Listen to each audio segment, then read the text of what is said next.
Hi hello welcome to our channel. నేను Nagamani. KCR silent గా ఉన్నంత వరకే రేవంత్ రెడ్డి సర్కార్ కూడా సైలెంట్ గా తన పని తాను చేసుకుంటూ వెళ్ళిపోయింది. కానీ 2 ఏళ్ల తర్వాత బయటకు వచ్చిన కేసీఆర్ కాంగ్రెస్ ప్రభుత్వం పైన మరియు రేవంత్ రెడ్డి పైన విమర్శల బాంబులు అయితే వేశారు. అయితే దానికి కౌంటర్ ఇవ్వకుండా రేవంత్ రెడ్డి సర్కార్ ఏమైనా సైలెంట్ గా ఉంటదా అనుకుంటే అసలు ఉండే ఆలోచనలు కూడా లేవని అయితే స్పష్టం చేస్తుంది. మరి కేసీఆర్ చేసిన వ్యాఖ్యలకు రేవంత్ రెడ్డి సర్కారు ఏ విధంగా కౌంటర్ ఇవ్వడానికి సిద్ధమైంది, మరి ఎలాంటి చర్యలు తీసుకోనుందో ఒకసారి ఈ వీడియోలో చూద్దాం. తాజాగా చూసినట్లయితే తెలంగాణ రాజకీయాల్లో ఒక భారీ ప్రకంపనలు అయితే మొదలైనట్లే కనిపిస్తుంది. దీన్ని చూస్తే బీఆర్ఎస్ ప్రభుత్వం అధికారం కోల్పోయిన తర్వాత నుండి కేసీఆర్ అయితే బయటకు వచ్చిన దాఖలాలు ఎక్కడ కనిపించలేవు. ఫామ్ హౌస్ కి పరిమితం అయ్యారు అనేది అందరికి తెలుసు.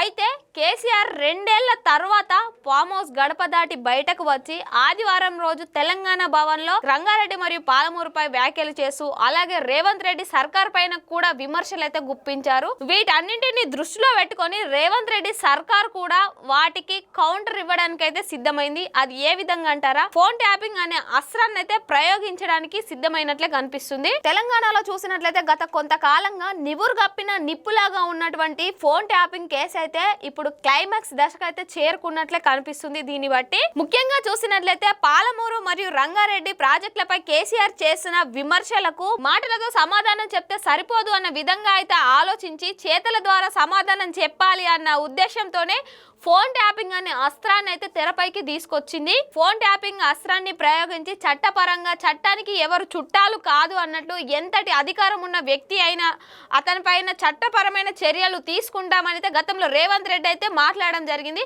అదే విధంగా ఇప్పుడు కేసీఆర్ చేసిన వ్యాఖ్యలను ఉద్దేశించి చట్టపరంగా ఫోన్ ట్యాపింగ్ అనే అస్త్రాన్ని అయితే సంధించడానికి సిద్ధమైనట్టే కొంతమంది రాజకీయ విశ్లేషకులు అయితే తమ అభిప్రాయాన్ని వ్యక్తం చేస్తున్నారు. అయితే కేసులో కీలకమైన అంశం ఏంటంటే ఎస్ఐబి చీఫ్ ప్రభాకర్ రావు ఇచ్చిన సమాచారం మేరకు కేసును అయితే ఫైల్ చేయడం జరిగింది. ప్రభాకర్ రావు ఇచ్చిన సమాచారం ఏంటంటే గత ప్రభుత్వంలోని కీలక నేతల ఆదేశాల మేరకే ప్రతిపక్షంలోని కీలక నేతల ఫోన్ ట్యాపింగ్ చేయడం అనేది జరిగిందని తాను వెల్లడించినట్టు సమాచారం. తాను ఇచ్చిన సమాచారం మేరకే దర్యాప్తు సంస్థలైతే ఒక ముందడుగు వేసి ఈ కేసుని క్లైమాక్స్ దశకైతే తీసుకురావడానికి చర్యలు తీసుకుంటున్నారని, ఈ కేసులో ముఖ్యంగా చూసినట్లయితే మాజీ ముఖ్యమంత్రి అయినటువంటి కేసీఆర్ మరియు ఇంకా కీలక శాఖలను నిర్వహించిన 2 మంత్రులు కూడా ఇందులో భాగస్వాములు అయ్యారని, అందులో హరీష్ రావు కూడా ఉన్నట్లయితే సమాచారం అందుతుంది. అయితే కేసుకు సంబంధించిన ప్రక్రియను ప్రారంభించాలనే ఉద్దేశంతో ప్రభుత్వం ఉందని అయితే తెలుస్తుంది. ముఖ్యంగా చూసినట్లయితే పాలమూరు మరియు రంగారెడ్డి ప్రాజెక్టుపై కాంగ్రెస్ ప్రభుత్వాన్ని అయితే దోషిగా నిలబెట్టే ప్రయత్నం అయితే కేసీఆర్ చేశారు.